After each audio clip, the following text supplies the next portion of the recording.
Don't watch this alone. I'm serious. These 10 true horror stories happen to real people, and one of them is still happening right now. Fourth story. 1. And the call from my own number. If your phone rang in the middle of the night, and the caller ID showed your own number, would you answer?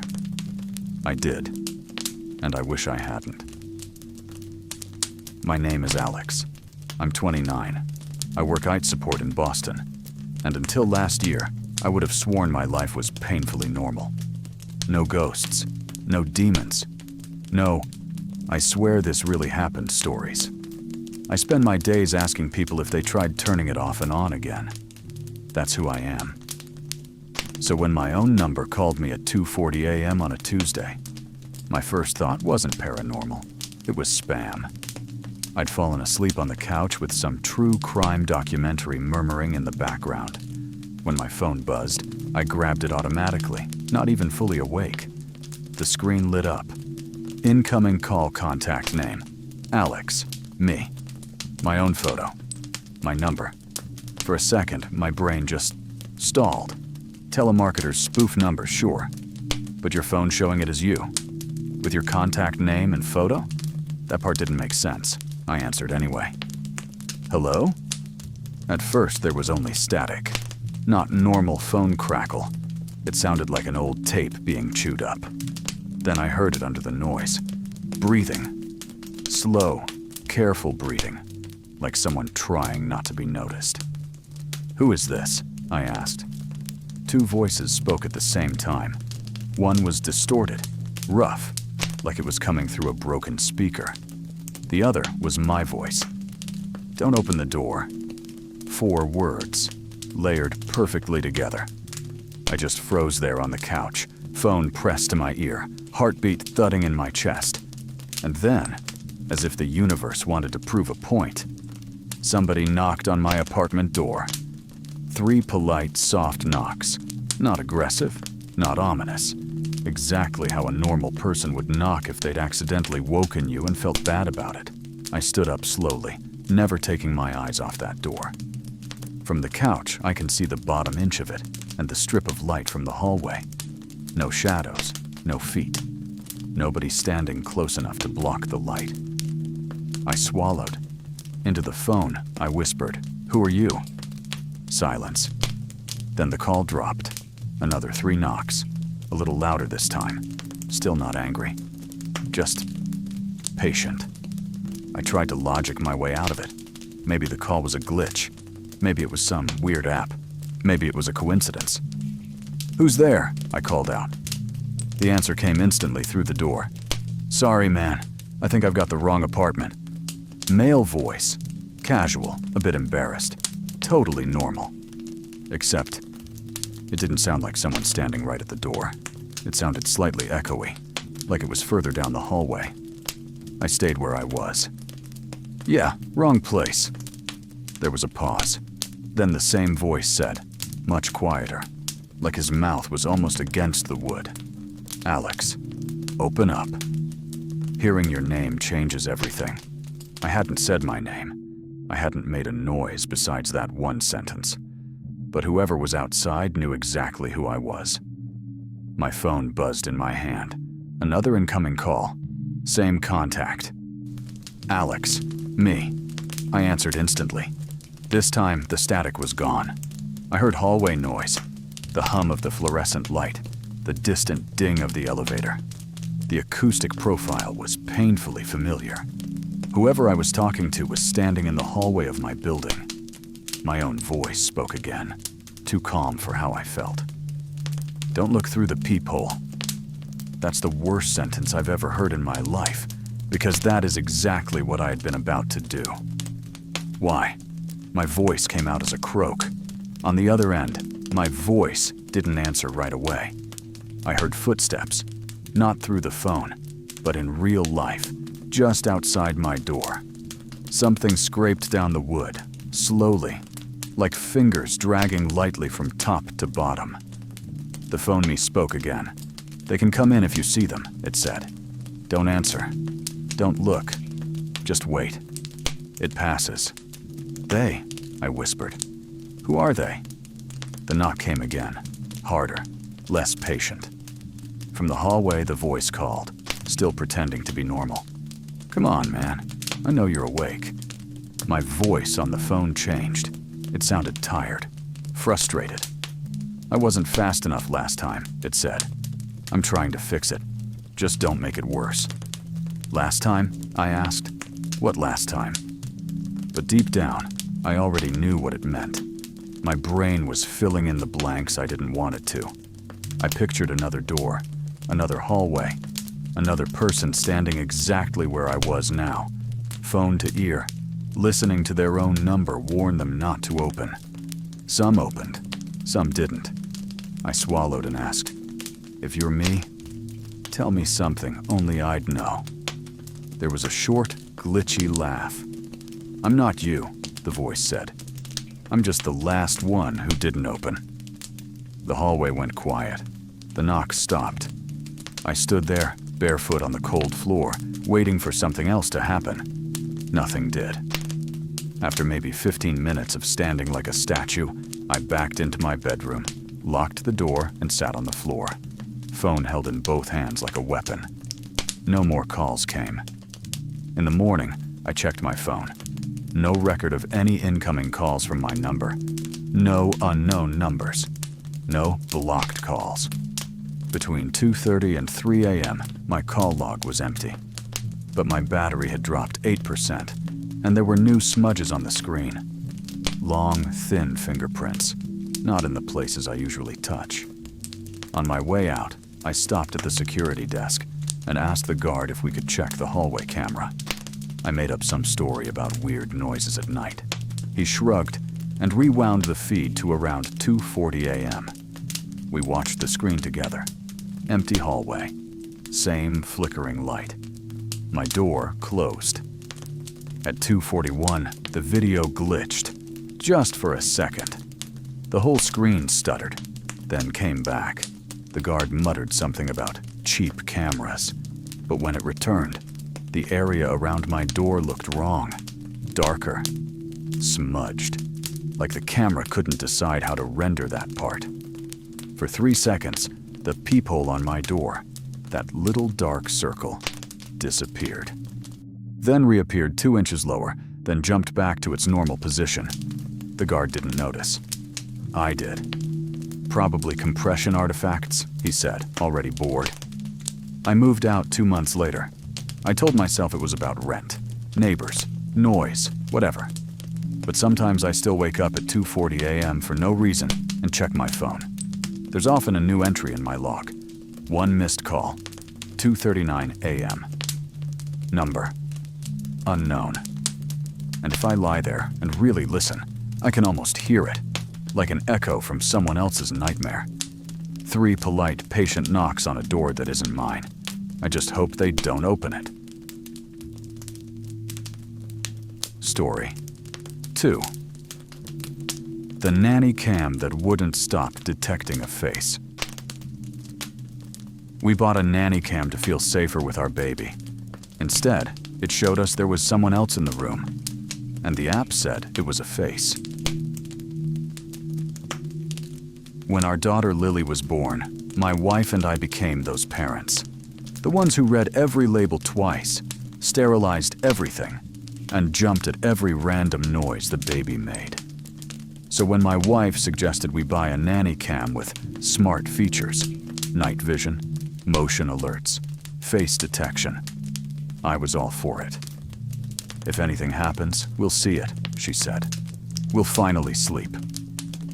We didn't. The camera arrived in a sleek white box with way too much branding.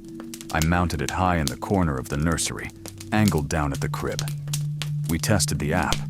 Open live feed, Zoom, talkback, alerts. It was comforting at first. I'd be at work, open the app, and see Lily sleeping. Tiny chest rising and falling. Occasional twitch of a hand. The app would ping. Motion detected in nursery. Cute. The first weird alert came on a Wednesday at 1:13 a.m. I was lying in bed, doom scrolling on my phone because I couldn't sleep. My wife was knocked out beside me. My phone buzzed. Face detected in nursery. That phrase shouldn't be scary, but the app didn't say baby detected or movement detected. It said face. I opened the live feed. The nursery appeared in ghostly grayscale. The nightlight in the corner glowed softly. Lily was asleep on her back, arms spread out like a starfish. Nobody else was in the room. I stared at the screen for almost 2 minutes. Nothing moved. Probably a glitch, I decided. Maybe a toy. A pattern on the blanket. Algorithms misfire. In the morning, while my wife fed Lily in the kitchen, I opened the app again and checked the notification history. Next to the alert was a tiny thumbnail preview, a saved frame from when the camera had detected the face. I tapped it. The picture looked like the feed from last night. Crib, baby, dim room. But at the very bottom edge of the frame, near the crib rail, just one corner of the image, there was a partial shape, a sliver of something pale and rounded, like half a forehead, and one eye peeking up over the mattress from the floor. The app had drawn a little green square around that eye. I told myself it could be a trick of shadows. I told myself a lot of things. I almost didn't show my wife, but we promised each other we wouldn't hide anything when it came to Lily. She stared at the picture for a long time. "That looks like a person," she said. "It's probably a glitch," I replied. "The camera? Then why did it mark it as a face?" she snapped. "It's not called random shape detection. It says face." We argued. Really, we were just arguing with our own fear, but it came out as frustration with each other. That night, we moved the crib a little closer to our room. Not all the way in, but enough that we felt better. 2 nights later, the second alert came. This time, both our phones buzzed at exactly the same moment. Face detected in nursery. We sat up in bed at the same time. "You got that too?" my wife whispered. We opened the app together. The live feed loaded. The room looked exactly the same as usual. Lily was on her side, curled up. The nightlight glowed. No movement. But there was a green box on the screen again. Only it wasn't over the crib. It was in the dead center of the frame, mid-air. Exactly where the camera itself should be, if the perspective were reversed. Like something was leaning into the camera, inches away, staring straight into the lens. But we couldn't see it. The box just hovered there, tracking nothing we could make out. "Go check," my wife said. "Please." I didn't want to. You never want to be the person who gets up to check the noise. But this wasn't a horror movie. This was my kid. I walked down the hallway, the floor a little too cold under my feet. Lily's door was slightly open, just the way we left it. Warm yellow light from the nightlight painted a stripe across the carpet. I pushed the door open. Everything looked normal. The camera sat quietly in the corner, little red LED on. No spider web, no reflection, nothing near it. I stepped into the room and immediately regretted it. Not because of anything I saw, but because of what I felt. I felt watched. Not the normal, "I'm in an empty room and it's creepy" feeling. It was sharper, focused, like someone was inches from my face, studying every movement. I forced myself to walk over to the crib and check Lily. She was fine. Sleeping, breathing, little lips parted. I looked up at the camera. My phone buzzed in my pocket. I pulled it out with shaking hands. The live feed was still playing. I was now in the frame, leaning over the crib, looking up at the camera. Behind me, in the doorway, for just one frame, there was a shape. Tall, thin, wrong. The green box snapped from the center of the screen to that shape's head. The app labeled it. Face detected. Then the feed glitched, pixelated, froze, cleared. When it came back, it was just me and my baby in the room. I didn't turn around. Some deep animal part of me decided that if I didn't turn my back to the crib, if I just moved slowly, it wouldn't get worse. I picked Lily up, blanket and all, keeping my eyes on that doorway. I backed out of the nursery, shut the door with my foot, and practically ran back to our bedroom. We slept with the lights on that night, all three of us in the same bed.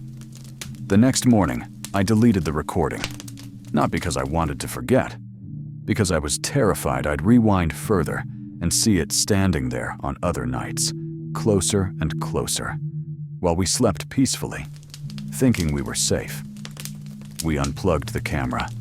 It's still on the wall, but now it's just a dead piece of plastic and glass. Mostly because about once a month, always between 1 and 3 a.m., both of our phones buzz. Face detected in nursery. No live feed. No saved frame. Just that notification, like a reminder.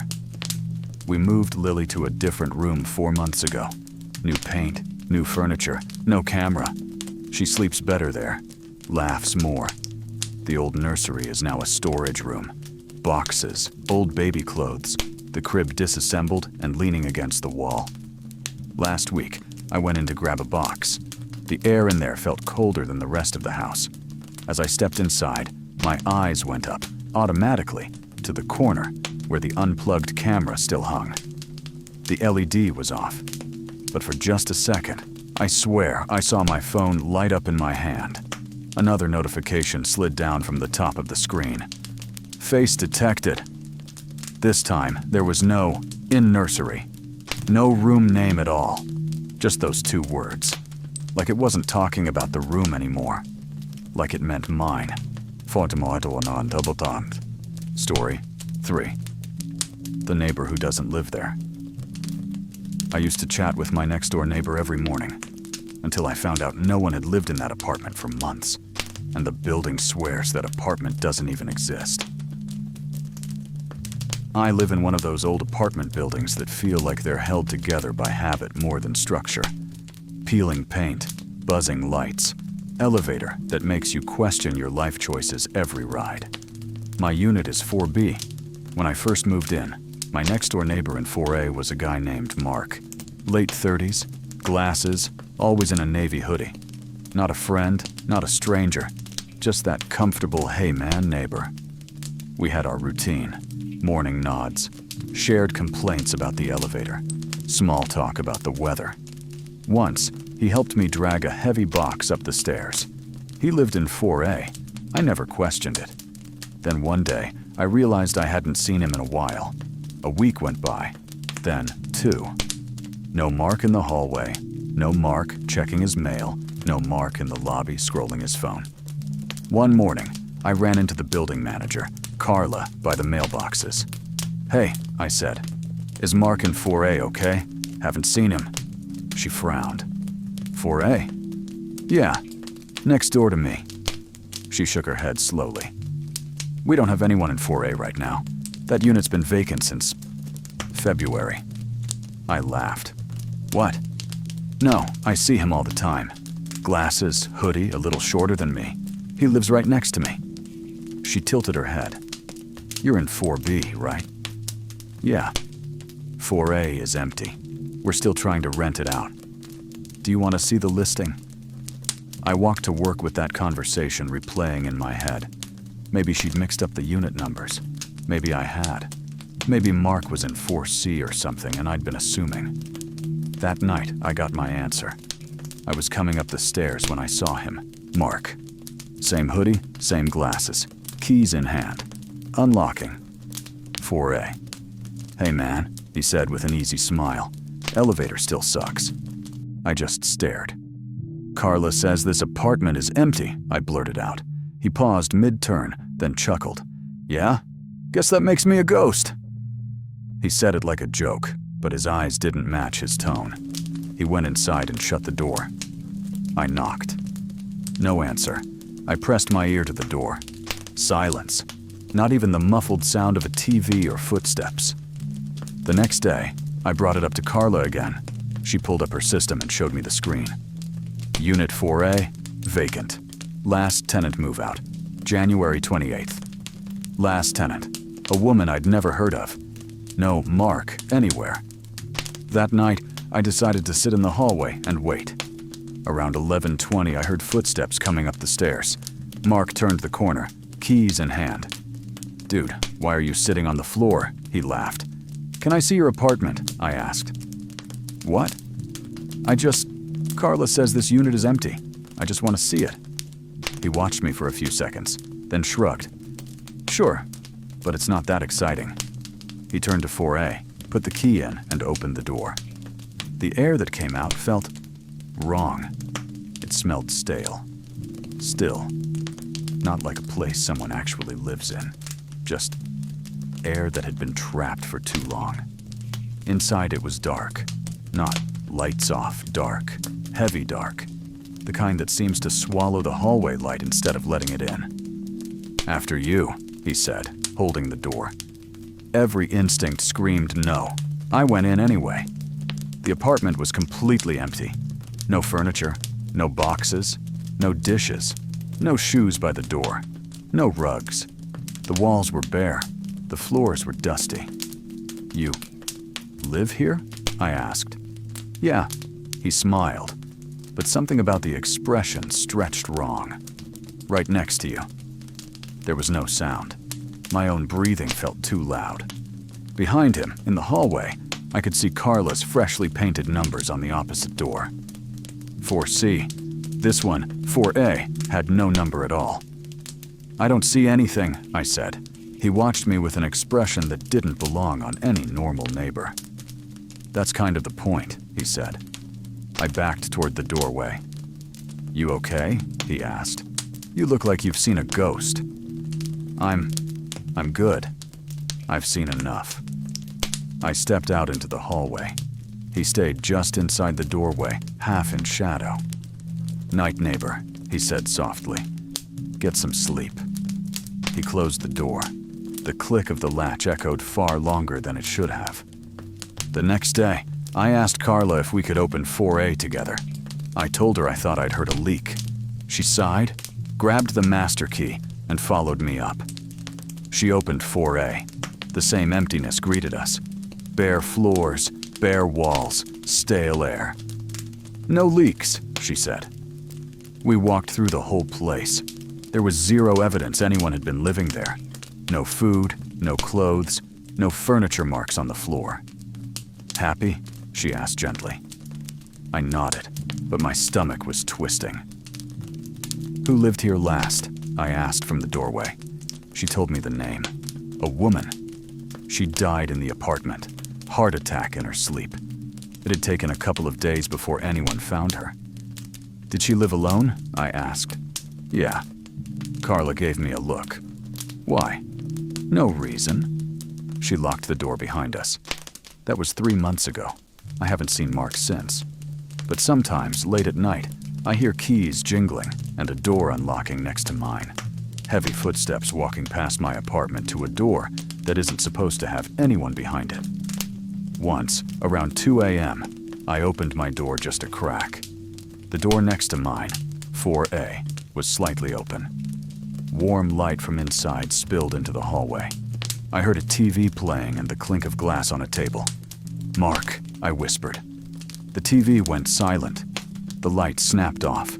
The door eased closed without a sound. In the morning, I asked Carla one more time, just to torture myself. "Is 4A rented yet?" She frowned.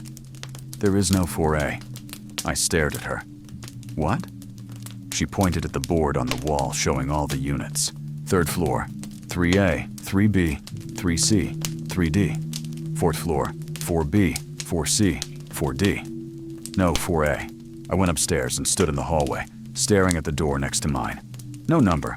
No peephole, just a door. I live very quietly now. I don't ask questions. I don't knock. And when I hear someone humming in the apartment next to me, in a voice that sounds almost, but not quite, like my neighbor, I turn up the volume on my TV and pretend this building is exactly the way the paperwork says it is. Some nights, as I'm falling asleep, I hear a whisper through the wall. "You know, It's rude to ignore your neighbors. Så är det mer för the photo that kept changing. Everyone has that one family photo they can't throw away. But what do you do when the people in it start moving years after they're dead? My mom died 4 years ago. Heart failure. Unexpected. Fast. The kind of death that leaves a bruise on the timeline of your life. Every year on my dad's birthday, I make a slideshow of old family pictures. It helps him feel like she's still around somehow. It helps me too. This year, I found a photo I hadn't seen in a long time. Our family portrait. My dad standing tall on the left. My older brother in the back. My mom in the middle, smiling gently. And me, about 12 years old, squinting because the sun was in my eyes. It was taken in our backyard. A normal day. A normal picture. Or so I thought.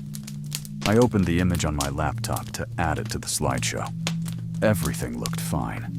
Exactly like I remembered. The next day, I went to a print shop to get a physical copy. When I picked it up, something felt off. In the original photo, my mom had been standing slightly behind me, hand resting on my shoulder. In the printed version, she was closer. Only an inch or two, but definitely closer. Her hand wasn't resting on my shoulder anymore. It was gripping it. I told myself the printer stretched the image. I compared it to the digital file. They didn't match. I shrugged it off. A week later, I printed the photo again, this time for a frame. My mom wasn't smiling in this one. Her head was turned, just slightly, looking directly into the camera. I checked the original on my laptop. She was looking at my dad. She had always been looking at my dad. My stomach tightened. I printed the image again, this time somewhere else. Another shop, another printer. In that copy, her eyes were half closed, not blinking. Closed the way they had been when I saw her in the hospital for the last time. I tore that copy in half. Still, I kept the original digital image. It was normal, completely unchanged. The next part happened on a Thursday night around 3 a.m. I woke up to a sound in the living room, a soft thump. I walked out half asleep and saw that the framed family photo had fallen face down onto the carpet. The glass was cracked. And the picture inside wasn't the picture I put there. It wasn't a misprint. It wasn't a duplicate. It was new. My mom was now standing right behind me. Not off to the side, not behind my dad. Behind me. Like she had taken one step closer in the moment the flash went off. Her face was sharper than anyone else's in the photo. Almost too sharp. Clearer than real life. Her eyes were open wide, staring directly at me, not the camera. Everyone else, my dad, my brother, the 12-year-old version of me, was slightly blurred. Like motion blur. Like they'd shifted or moved during the exposure. But my mom was perfectly still. The next morning, I burned the photo in the sink. I deleted the digital file, emptied the recycle bin, wiped the memory card, reformatted the hard drive. I wasn't going to keep this thing anymore. 2 weeks later, I went to visit my dad. On the wall, above the fireplace, was a new framed photo. Our family photo. The same one, only now my mom was standing between me and my dad, holding both our shoulders. "Where did you get this?" I whispered. "Oh, this?" he said cheerfully. "Found it in an old box in the attic. Funny, I could have sworn we didn't have this one. Beautiful, isn't it?" Behind him, in the picture, my mom's eyes were still open. Still locked on mine. Still getting closer. Story 5. The run I didn't take. My fitness tracker says I go running every night at 2 a.m., but I'm asleep. And the person caught on camera wearing my clothes isn't me. I bought a fitness tracker to motivate myself. Steps, heart rate, sleep quality. You know, the usual data that makes you feel in control of your life. The first weird thing happened after about a week. I woke up one morning to a notification. Night run, 2.3 kilometers, 02:41 a.m. I stared at it, confused. I don't run at night. I don't sleepwalk. I live alone. My front door has chain locks. I checked the path map. It showed a route inside my apartment, pacing back and forth between the bedroom, kitchen, and hallway. My heart rate during the run? 120 BPM, elevated but steady, like someone jogging slowly. I checked my security camera footage. At 2:41 a.m., the camera in my living room flickered, and for one frame, a tall, dark figure walked by, wearing my hoodie, my sweatpants. But taller. Wrong proportions. Too long in the arms, too stiff in the legs, as if it was learning how to move. Then the camera feed went dark for 6 seconds. When it came back, the living room was empty. My tracker synced again the next night. Night run, 3.1 kilometers, 02:38 a.m. Path map, my apartment, out the door, down the street, to the edge of the park, back home. I checked the camera. My front door opened at 2:39 a.m. I didn't open it. I was in bed. The figure walked out wearing my hoodie again, but the hood was up, and the face was dark, blurred, like the camera refused to resolve it. Next night, night run, 7.2 kilometers, or new personal best. My tracker sent a cheerful little celebration animation. I wasn't celebrating. The footage from outside my building showed the figure running down the street. My height, my clothes, my gait. But each time its foot hit the ground, the shadows bent strangely, like its weight wasn't right. By the 5th night, my tracker updated automatically. Pace partner detected. 2 participants too. Someone or something was running with it. Each night, the second participant got closer. The average pace between them started matching. The heart rate synced. Mine, 118 BPM, second runner, 118 BPM. The same night, my neighbor's doorbell camera caught the figure running by. It stopped mid-stride, turned, and even though the face was blurred, I swear it smiled. On the 10th night, I woke up outside. Cold asphalt under my back, cuts on my palms, barefoot, wearing my running clothes. My tracker buzzed. Night run, 21.3 kilometers, new record. Pace partner. 1. Perfect sync. Congratulations, you finally kept up. I tried to delete the tracker's data. Factory reset, new account. None of it mattered. The next night, at exactly 2:41 a.m., my wrist vibrated on its own. Run detected. Begin warm-up. I wasn't moving. I wasn't even out of bed. But my tracker said I was already outside. And when I checked the live map, a little blue dot was moving fast, away from my apartment. Alone. Or maybe not alone. At the bottom of the screen, a new message appeared. Running partner found. Match. 100%. The partner's name wasn't listed. It simply said, you. Story. The face under the bed. I kept hearing breathing from under my bed at night. But when I finally reached down to check, something held my hand. I moved into a new house last summer. It wasn't old, wasn't haunted looking. Just a quiet little place with a creaky floor and low ceilings. The first night I slept there, I heard it. Breathing. Not my breathing. Not the kind that echoes around a quiet room. This was deep, slow, raspy, like someone with lungs full of dust. It was coming from under the bed. I froze, covers half over my face, staring into the dark. Eventually, the sound faded, and I convinced myself it was pipes, or the mattress settling, or just my imagination amplified by moving stress. But the next night, it came again. Same time, same place, same breathing, and always when the lights were off. One night I tried turning the lights back on mid-breath, Instant silence. I set up my phone on the floor, flashlight down, camera recording, pointed directly underneath. I watched the footage the next morning. Nothing. Just shadows. Dust. Empty wood floor. But the audio picked up the breathing, louder than I ever heard it from above, like the phone was closer to the source.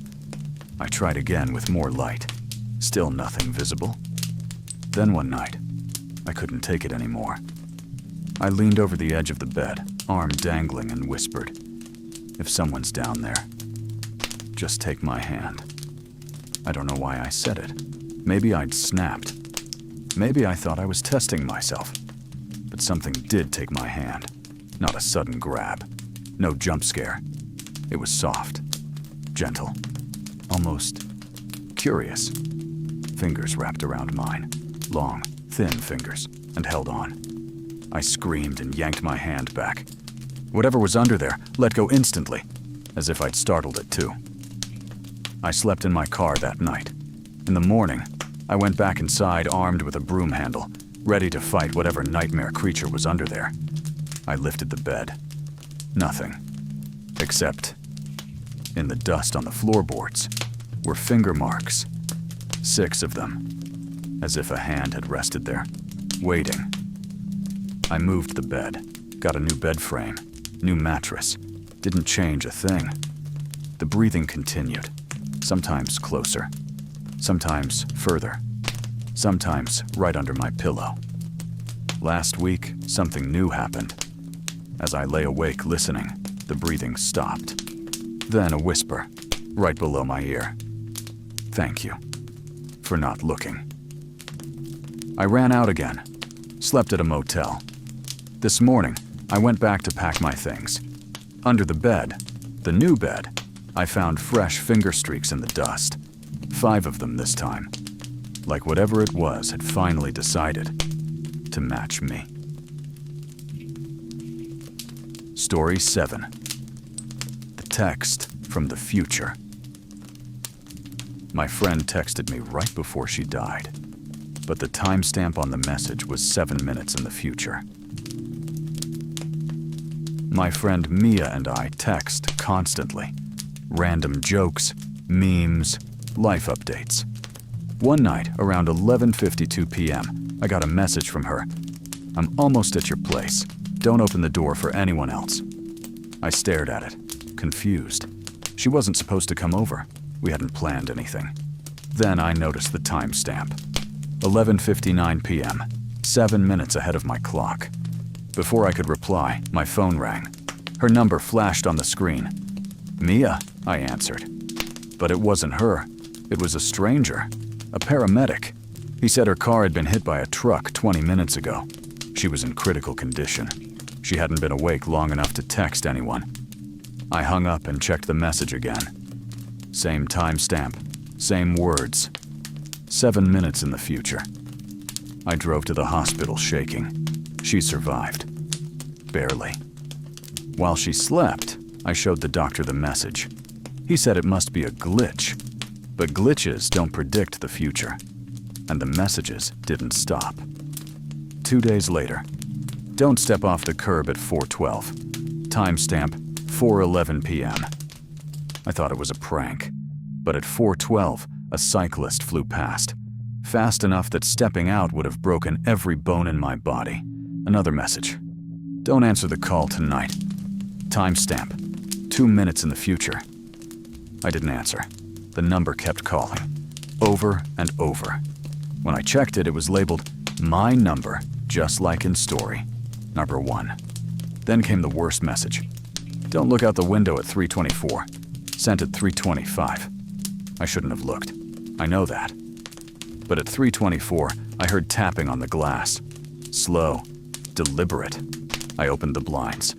And outside, standing in the street, looking up at me with a face exactly like mine, was me. Holding a phone, with a message typed out on the screen. Open the window. My phone buzzed again. New message. Stop looking. He sees you now. Sent from Mia's number at 3:30 a.m. But this part is impossible. and I still don't understand it. Mia's phone had been turned off since the hospital. They had her belongings in a locker. I checked. Her phone was in a sealed plastic bag. Dead battery. Screen cracked. I couldn't have sent anything. But the next night, another message came. This one from an unknown number. You're texting yourself. You just don't know it yet. Story 8. The mirror call. My friend said he saw someone standing behind me on video call, but there was no one in my room. Then he realized it wasn't behind me. It was in the reflection. My best friend Ethan and I call each other almost nightly. It's our routine. Video chat, talk about work, complain about life. One night, during a call, I noticed he kept squinting at the screen. "You okay?" I asked. He leaned closer. "I keep seeing something behind you." I froze. My room was tiny. Bed, desk, closet. No corners for people to hide in. "What do you see?" He shook his head. "I don't know. Thought it was a shadow. Forget it." We kept talking. 2 minutes later, he flinched. "There it is again. Move your camera left." I did. Nothing behind me. But on Ethan's face, I saw goosebumps rise. "What?" I whispered. He took a shaky breath. "It's not behind you. It's in the mirror." I slowly turned my webcam toward the wall mirror behind me. In the reflection, I saw myself sitting at the desk. But there was someone standing behind the reflection me. Not me, not a shadow. Tall, thin, head tilted like it was studying me. But when I turned around, nothing. Ethan's voice came through the speaker, trembling. "Dude, it moved." Over the next week, things escalated. It appeared in my TV reflection, in my phone screen when it went black, in the window glass at night, always behind the reflection me. Never in the room, not until the last night. We were video chatting when Ethan suddenly went silent. His eyes widened. He whispered, "Don't move." My skin went cold. "What is it?" I asked. "It's not in the reflection anymore," he said. My chest tightened. "Where is it?" His voice cracked. "It's behind you." The call froze. Screen glitched. Lights flickered. When it stabilized, Ethan wasn't on the screen anymore. Just static. I slowly turned around. Nothing. But the mirror behind me. The reflection me was still sitting in the chair, even though I was now standing. The reflection slowly lifted its hand and waved. I don't own a mirror anymore. Doesn't matter. I still see it. Every time the screen goes dark, every time a window catches the light wrong, a faint figure stands behind the version of me that isn't me. Waiting. 29. Oh no, I can't do on the wrong baby monitor. My baby monitor showed a child in my daughter's crib, but it wasn't my daughter, and the room on the screen wasn't her room. I bought a used baby monitor online. It looked new, worked perfectly, connected instantly. But on the very first night, when I checked the camera, I didn't see my daughter. I saw a different baby. A boy, about 2 years old, sleeping peacefully in a room I'd never seen. Darker walls, old furniture, heavy curtains. I adjusted the angle, restarted the app. Same child, same room. I checked the crib. My daughter was there, asleep. I called customer support. Some guy told me it was a paired feed mix-up, and it would clear soon. It didn't. Over the next nights, I watched scenes unfold in that other room. Sometimes the baby cried. Sometimes he played with toys I didn't recognize. One night, I heard arguing. A man's voice shouting. A woman crying. The baby watched them from the crib, terrified. Then the father entered the room, and the camera feed cut out. I tried to get rid of the monitor. I unplugged it, put it in the closet, but the app kept sending me notifications. Sound detected. Motion detected. Crying detected. And every time I checked, I saw the same child in that same room, except he was growing. Weeks passed. He became a toddler, then older. But the room never changed. It was like watching a life trapped in a single space. One night, I got a notification at 3:12 a.m. Baby in danger. My heart dropped. I opened the feed. But this time, it wasn't the boy. It was my daughter. In that other room, wearing clothes she didn't own, in a crib she'd never been in, looking directly into the camera. Behind her, in the doorway, I saw the silhouette of a man. A cold voice whispered through the speaker. "We're not making the same mistake this time." The screen went black. I ran to her room. She was there, asleep. The next morning, I smashed the monitor to pieces. But sometimes, digitally, impossibly, a notification still appears. Child detected. And a thumbnail of the other room flashes for a split second. Empty. Except for a crib. Rocking by itself. Story 10. The sleeping version of me. I set up a camera to record myself talking in my sleep. But what I captured wasn't me sleep talking. It was someone else pretending to be me. I've always been a sleep talker. Sometimes I mumble nonsense. Sometimes I laugh. Sometimes I sit up in bed with my eyes open. It freaked out my ex. So I decided to record myself at night using a bedroom camera. Night 1, normal tossing and turning. Night 2, talking in gibberish. Night 3, I sat up suddenly, stared at the wall for 6 minutes, then lay back down. Creepy, but expected. Night 4 changed everything. At 3:14 a.m., the sleeping me sat up in bed. But this time, he turned and looked directly into the camera. Not blankly, not sleepwalking. With intention. He smiled. It wasn't my smile. Then he whispered, "He's almost awake." My blood ran cold. The next night, I watched the recording live on my phone. 3:13. 3:14. The me in the bed sat up slowly, stared at the camera again. Then he whispered something new. "Let me show you." He reached under the blanket and pulled out a second me, another version of me, curled like a fetus, pale, barely breathing, hair matted, eyes closed. The one sitting up stroked its head gently, then looked at the camera and whispered, "You don't need to keep this one." The lights flickered and the stream cut. I ran into the room. There was only one version of me, the real one, asleep in the bed, sweating, muttering. I shook myself awake violently. I unplugged the camera, deleted the app. But last night, I woke up on the floor, arms tied by my own bedsheets.